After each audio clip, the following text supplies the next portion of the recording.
Hello everyone, আসসালামু আলাইকুম। আজকে চলে আসছি নরসিংদী জেলা ড্রিম ওয়ার্ল্ড পার্কের ভিতরে। তাড়াহুড়া করে চলে এসেছি আমরা রিসোর্টে। আর দেখতে পাচ্ছেন যে ওয়াটার রিসোর্টে অনেক মানুষ গোসল করছে।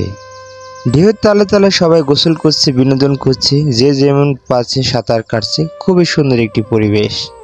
তবে ওয়াটার রিসোর্টের টিকিট ছিল মাত্র 350 টাকা। তবে ওয়াটার রিসোর্টের এখন টিকিট বর্তমান মূল্য একটু কম বেশি হতে পারে। আমার চ্যানেলটি দীর্ঘদিন ধরে শর্ট ভিডিও আপলোড করছি, কিন্তু লং ভিডিও আপলোড করতে পারি না। সেই কারণে আজকে একটি লং ভিডিও আপলোড করা। আর সেই ফাঁকে ফাঁকে আপনাদেরকে দেখাবো ওয়াটার পার্কের সৌন্দর্য। ওয়াটার রিসোর্টে বেশিরভাগ ভিড় থাকে ঈদের সময়। তাছাড়া সরকারি যে কোনো ছুটিতে ওয়াটার পার্কে অনেক ভিড় থাকে। এছাড়া সরকারি ছুটি শুক্র শনিবার একটু ভিড় বেশি থাকে, বাকি দিনগুলো স্বাভাবিক। যারা অনেক ভিড়ের ভিতরে ঘুরতে পছন্দ করেন না, তারা বাকি দিনগুলোতে আসতে পারেন। আসলে খুব সুন্দর একটি পরিবেশ পাবেন। যদিও আমি ওয়াটার পার্কে 1 থেকে 2 বার গোসল করেছি, তাছাড়া গোসল করা হয়নি। তো এখানে যে সৌন্দর্য, এটা দেখলে বারবারই ভালো লাগে।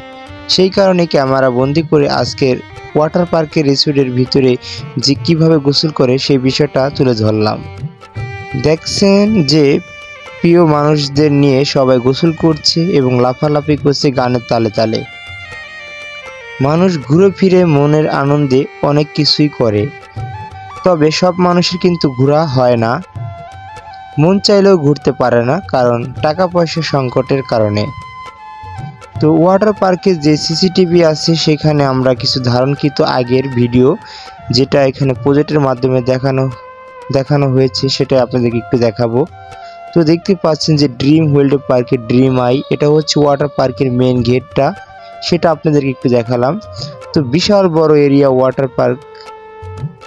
ড্রিম ওয়ার্ল্ড পার্কের এই সৌন্দর্য হয়তো আপনাদেরকে মনে নাড়া দিবে আসার জন্য।